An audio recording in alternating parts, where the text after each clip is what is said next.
What's up, guys? Mason the Brock Henderson here, and this is the Blacklist Season 4, Episodes 21 and 22, the two-part season finale, Mr. Kaplan, and this was pretty awesome. It was a very nice way to wrap up this season.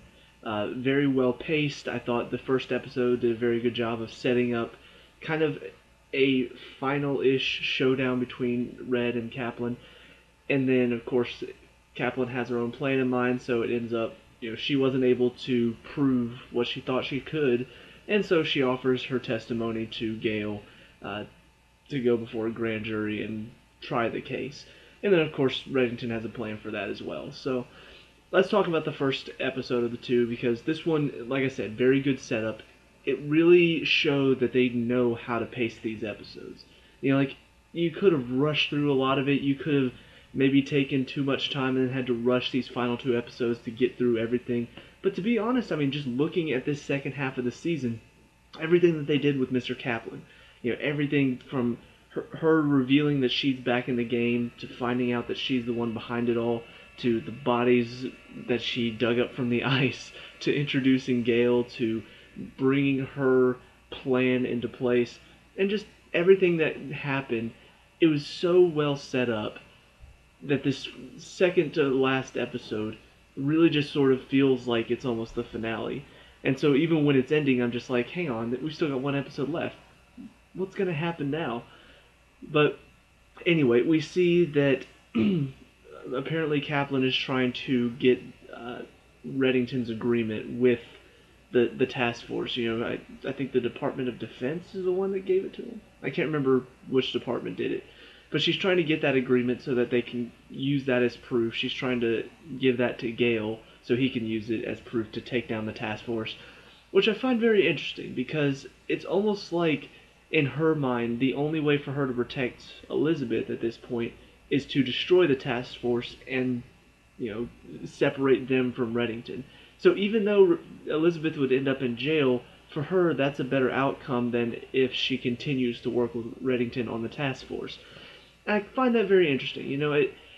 On a kind of crazy scale, it makes a bit of sense. So it kind of shows how far gone and how desperate Mr. Kaplan is. But at the same time, it also shows that she's willing to sacrifice anybody to make sure that Elizabeth and Reddington aren't together. That aren't working together.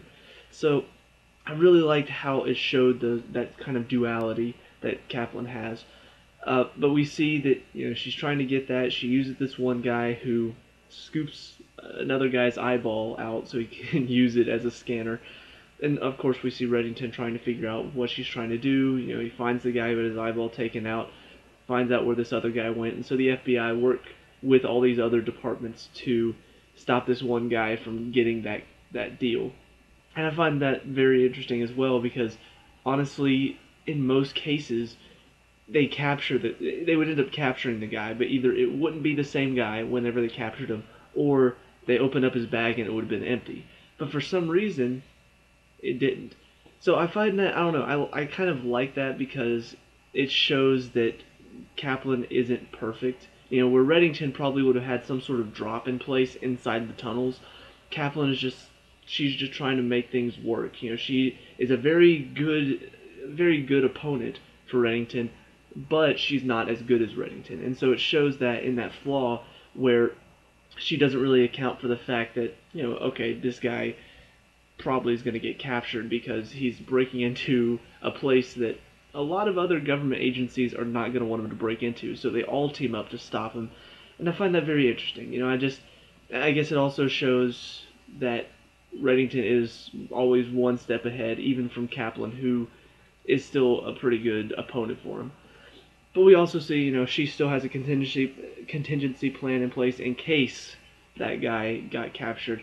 Unfortunately for her, though, like I said, it involves her testifying before a grand jury about what she knows about Reddington and about his operations and the task force and all that. So I found all of that fairly interesting. Just seeing, I guess, her side of it, getting to see her plan put into motion, seeing Reddington counteracting that plan as much as he could.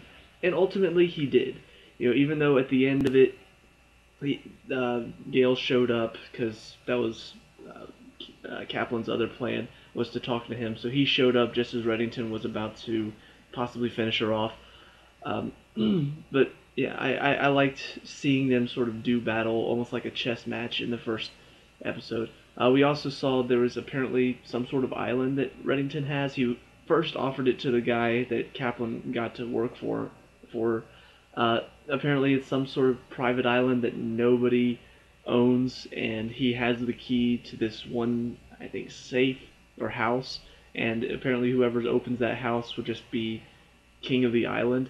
I honestly wish that actually existed, because then I would go ask for it. But yeah, so he offers that to Kaplan ultimately, but she doesn't want to take it because she wants to see this through. You know, she wants to stop Liz and Red from working together.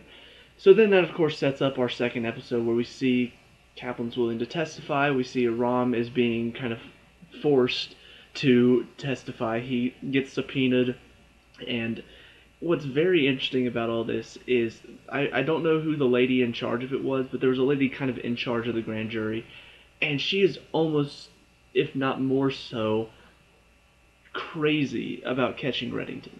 You know, like, it was just so weird. Obviously, Gale, you know, he's been working this case for a long time. Of course, he's crazy obsessed, wants to catch Reddington, so he's going all out. Even whenever he finds out about Ressler working with Reddington, he's like, it doesn't matter that we have kind of a friendship. I'm taking you down as well. And so seeing him go all out crazy, I'm like, I've seen this before. It's the crazy obsessed cop. It's kind of a cliche, but it does work in this situation because of how big a criminal Red is, how much time this guy has probably lost trying to track down Reddington. It makes a lot of sense. But then this woman who's in charge of the grand jury, she's just as crazy. I mean, they get ROM in, they subpoena him, and she's like, all right, you have immunity, but you have to testify for it. And the funny thing is, he's like, I didn't ask for immunity. Like, why am I getting immunity? You're forcing me to testify by giving me something I don't even want. What do you mean? And so they force him to go in and testify. Come to find out later that apparently his girlfriend, I forget her name, but she's just, God, I swear, what a bitch. You know, just, she's a terrible, terrible person. But apparently she testified about ROM. You know, they apparently were forcing her to testify by threatening to expose something or rather. And so she told them about ROM and how he works for the task force, and so that's how they found out about him. Well, he goes in to testify, and of course this lady, like I said, seems very crazy obsessed. I mean, ROM said something along the lines of, you know, I'm not allowed to talk about work. She's like, so you're admitting that he has done illegal things?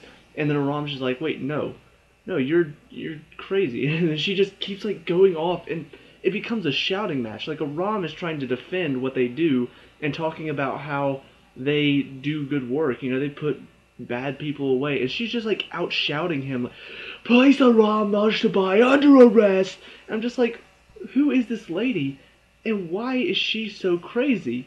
And why is she allowed to be this crazy when she's in charge of a grand jury? Like, if they had introduced her before this episode, if we had gotten to see her before this finale, and we got to see that apparently Reddington did something to her, or maybe she was trying to track down Reddington as well, we didn't get any of that. She just kind of shows up in the episode, and she's just like, yeah, I'm crazy about catching Reddington too, so I'm going to outshout you, and I'm going to look completely insane while doing it. And I don't know, I wish I could have seen some of the other grand jury members' looks on their faces, because I feel like after she like got into that shouting match with a ROM, I feel like most of them would have been looking at her like, are you okay? Like, you need some time alone, because that was kind of crazy. So, yeah, that was probably the only real problem I had with this finale, is not really much explanation as to why that woman was so intent on, like, just stopping Reddington, stopping the task force, to the point where every single time, it didn't matter what a ROM said, she was going to twist it into making it seem like, oh yeah, the task force is definitely responsible for what Reddington does. But they end up coming up with a pretty good plan to counteract this. Reddington uses this guy who apparently is kind of another cleaner, just like Kaplan. I wonder if he's going to end up being the new cleaner for Reddington. Like, you know, if he's going to end up taking Kaplan's spot, because we end up seeing him twice in this episode. But they track him down, and apparently this is the cleaner that What's-Her-Face used to kill Revan Wright. So, of course, Ressler's really excited about this. Reddington uses him to track down what he did with Revan Wright's body. They find it. They find the slug inside of her, so they can use that to take down What's-Her-Face. And so they use this information to force her to shut down this grand jury. And of course, Ressler struggles dealing with that. You know, he's not very happy about letting her go. But he realizes this is the only way to keep the task force safe, is to make sure this grand jury is shut down. And what I find also kind of funny about this is the lady that was in charge of the grand jury, the one that was crazy obsessed, whenever the other lady comes in and tells them to stop researching into this, you know, to shut down this grand jury, she doesn't even really say anything. I think the only thing she was like, "Oh, I'm sorry," and that was it. I'm just like, so you were like crazy obsessed about taking down this task force to the point where you were twisting an innocent man's words against him, and now all of a sudden some lady comes in and is like, "Shut this down. This is national security secrets." She's like, "Oh, sorry," and done. That lady was weird. But so they managed to shut it down, which make sure the grand jury isn't looking into the case anymore, which means the ROM's safe, the task force is safe, Reddington's secrets are safe. But we also see that Liz tries to go talk to Mr. Kaplan about what's going on, and so they meet up at this one place, and you can just see that Kaplan, she looks defeated. You know, the look on her face. I don't really know much about the woman playing Kaplan. You know, I don't really know if I've seen her in anything else aside from this show. But she's a really good actress. And, you know, most of this second half of the season, we've seen a different side to her. The first 3 seasons, she's been quiet. She's been off to the side. It's just all been about, I'm a cleaner for Mr. Reddington, and that's it.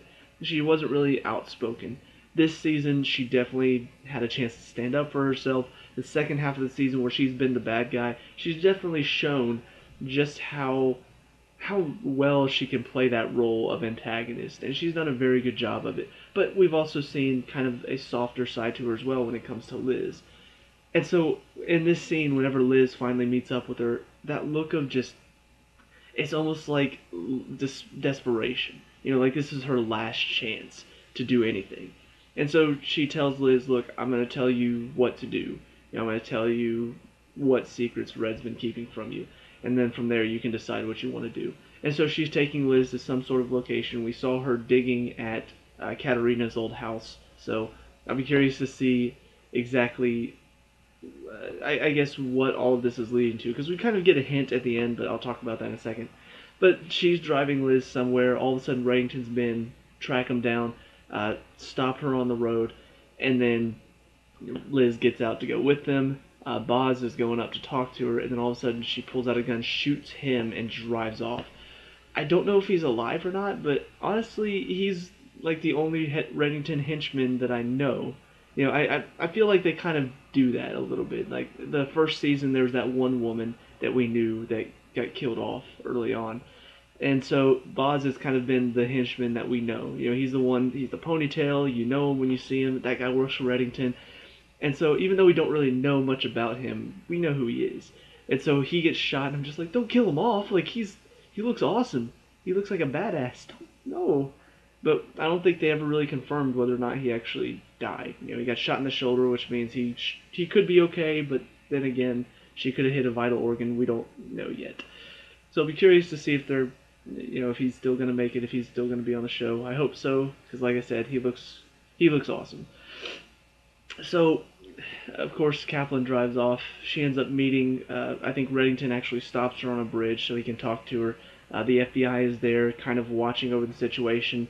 Liz shows up and she's like, "We need to stop him. He's going to kill her." But we hear from their conversation that he doesn't want to kill her. You know, he's tired of the killing. He said that in the second to last episode. So he wants to bring this to a conclusion. And of course she's just like, "No. You know, I'm done with this. You know, you're done, I'm done. I can't do this anymore." And so tells her that apparently if anything happens to her, like she has an associate that's going to tell Liz about his dirty secret or something like that. And at that, she decides, "I'm done," and jumps off the bridge.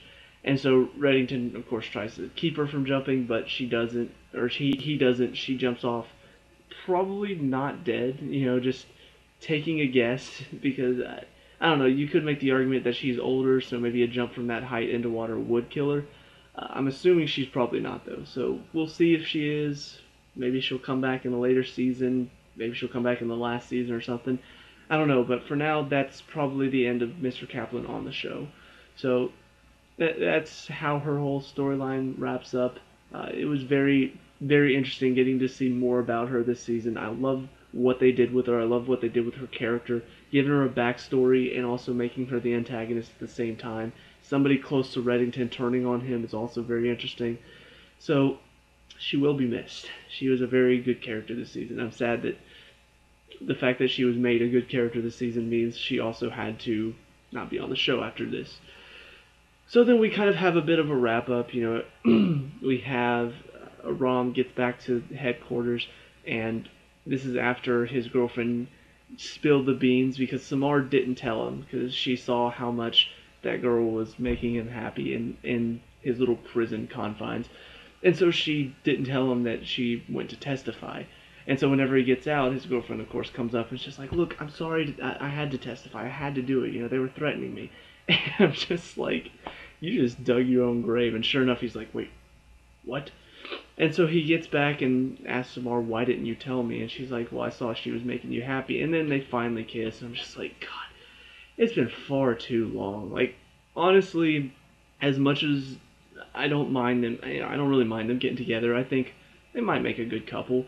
I don't think couples are really the big thing in this show. It's more about the task force, thankfully. They don't try to break away and show us, oh, these two are hooking up, guys. Ooh, what does that mean?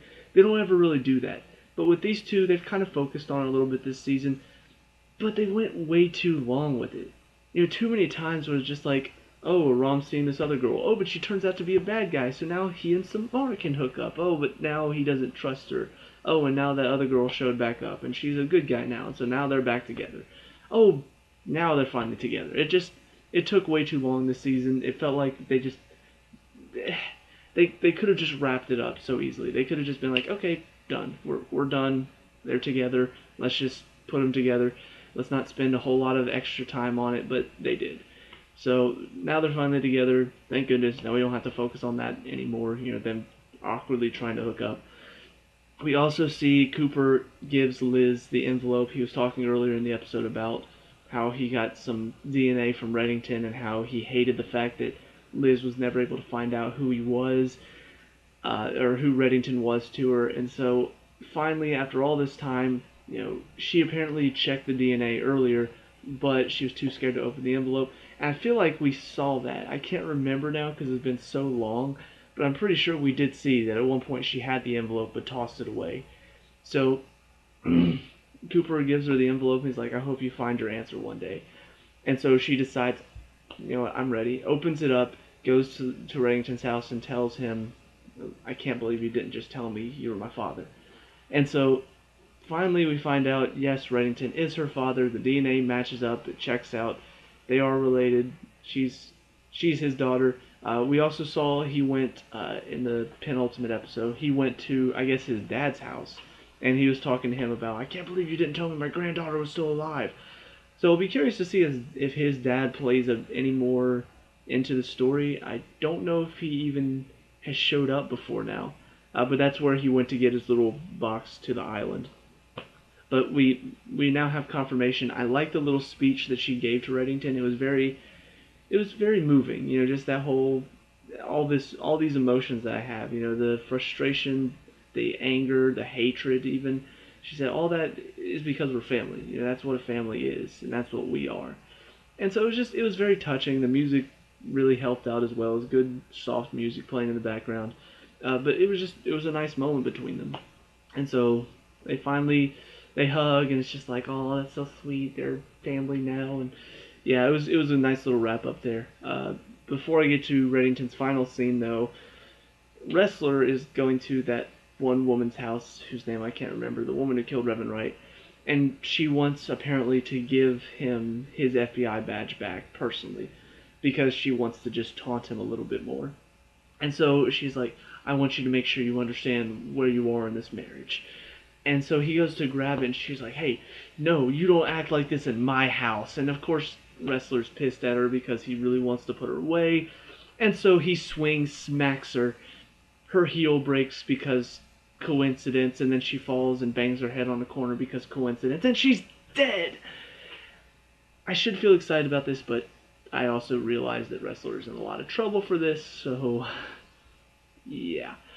I don't know what's going to happen now. I mean, we see Ressler calls in the cleaning guy again, so once again, maybe showing that this guy may be a bit more involved as the replacement for Mr. Kaplan. But he calls him in, and the guy's just like, "You can leave now." I can't remember what he called him. It was whatever Reddington gave him as his fake name. And so, yeah, he goes to clean up the woman's body, and Ressler killed somebody and is covering it up. And I'm just like, what happened?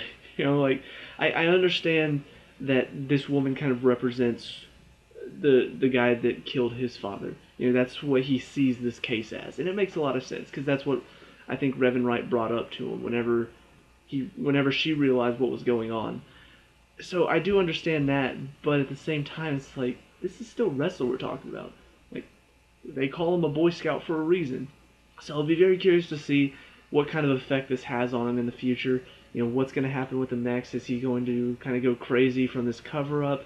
Is he going to be found out at any point? Is he maybe going to try to quit the task force because he feels so terrible for what he did? I don't know.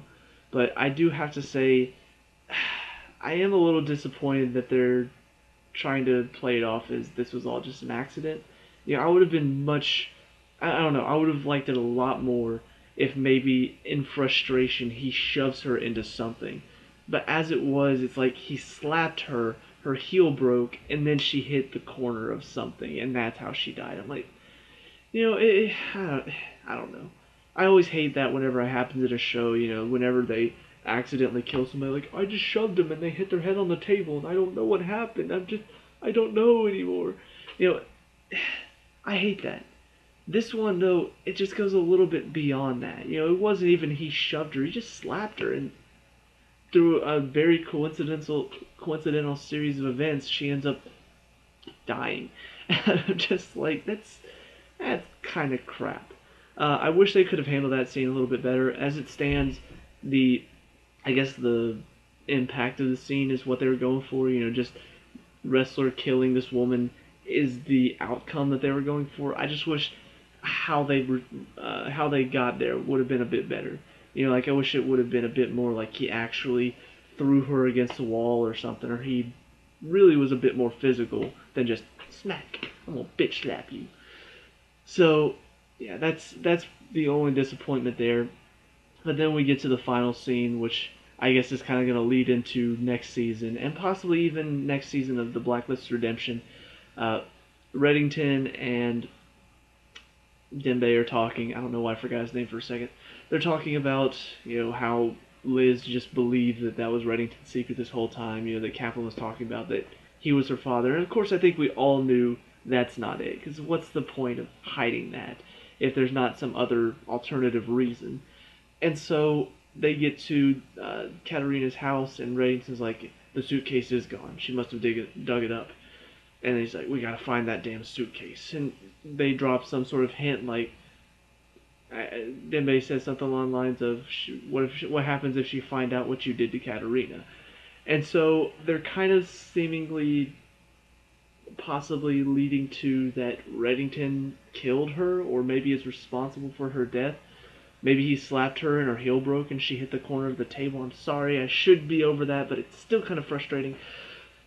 But ultimately we see somebody goes to the locker that we saw Kaplan at earlier in the episode, opens it up, gets the suitcase out, and I'm like, what is this, Gale? Like, we saw a scene where Reddington threatened him, took his phone, and said, looking forward to seeing you much more, so obviously he's still around. And so I'm like, is this Gale? Like, did Kaplan maybe tell him where the suitcase was so he could use that later? Camera pans up, and it's Tom. Yeah. So Tom now has the suitcase, calls somebody and said, yeah, Miss Kaplan's directions were exactly where she said it was. So I don't know if maybe Kaplan called, or maybe Liz called Tom and said, hey, go get the suitcase, and so maybe he went and got the suitcase for Liz while everybody else is doing other stuff. But he opens it up, and it looks like Katarina's remains are in there, so I guess they could possibly do an autopsy and find out what happened to her. So yeah, I'm very curious to see where this is going to go. It's a very good setup for next season, and I don't know. I have a couple predictions. One prediction in particular, I guess the main one I have is obviously Reddington killing her, but we know from the story he told, he said that she just walked into the ocean and he never saw her again. So the fact that he knew her remains were buried there shows that he did have something to do with her death. Now, the question is, when did it happen? We saw that one scene with the boathouse last season, or boathouse, whatever, the house on the beach. We saw that episode where he kind of relived what happened there. Maybe she died there, and so to convince himself that he wasn't at fault when the men were, I suppose, coming after him. I don't know. Maybe he had something to do with it. Maybe she died there, and he just convinced himself that she left, and I don't know. I don't know what to expect, but I'm assuming he had something to do with her death, and so that's the secret he's been hiding this whole time. But I'm really looking forward to it. So final thoughts on this season. It was a really good season. I thought after season 3, I thought they had played their final hand. The thought of Liz having to be on the run, all that stuff. It just seemed like maybe that was going to be it. Maybe it was going to be done. She died last season, but then she came back, and so we start off this season with finding out Mr. Kaplan had something to do with it. She ends up dying in the first episode. And so I guess just that whole setup from the beginning of this season, it seemed like we were kind of maybe going to lose track. Like, I was a bit concerned coming into the season that there was no way they were going to be able to top that Liz being on the run feeling. That feeling of intensity and what are we going to do now. But we kicked off this season very well with introducing Alexander Kirk. All that stuff that happened with him, being Liz's father, possibly, being, what was his name? Constantine, maybe? I may be wrong about that. But all that stuff with him and Katarina, and then the relationship between him and Red, I find that very interesting. It was a very good setup, and then all of a sudden stuff starts going wrong with Red's finances and everything, and he realizes somebody's trying to take him down from the inside, and then all of a sudden it looks like Dembe might be responsible, and then we come back and we realize Dembe's being set up by Kaplan, and then the entire final half of the season being Kaplan's return, her vengeance because of everything that happened, finding out more about her, why she turned against Red, her backstory of why she started working with Red in the first place, her relationship with Liz, all that stuff. It just started making so much sense. And the way they tied it together, I think I can even remember asking questions like, why would Kaplan turn on him? Why would Kaplan help Liz last season? Why would she help her fake her death? What was the point of all that?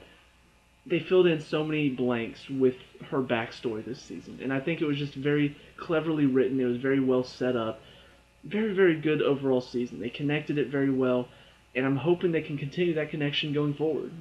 It seemed like, especially this season, every Blacklister seemed to have some sort of purpose. And that's something that I think seasons 2 and 3 kind of didn't have as much. They did have Blacklisters that did connect, but I think back to the first season, and every single episode, they went after a Blacklister.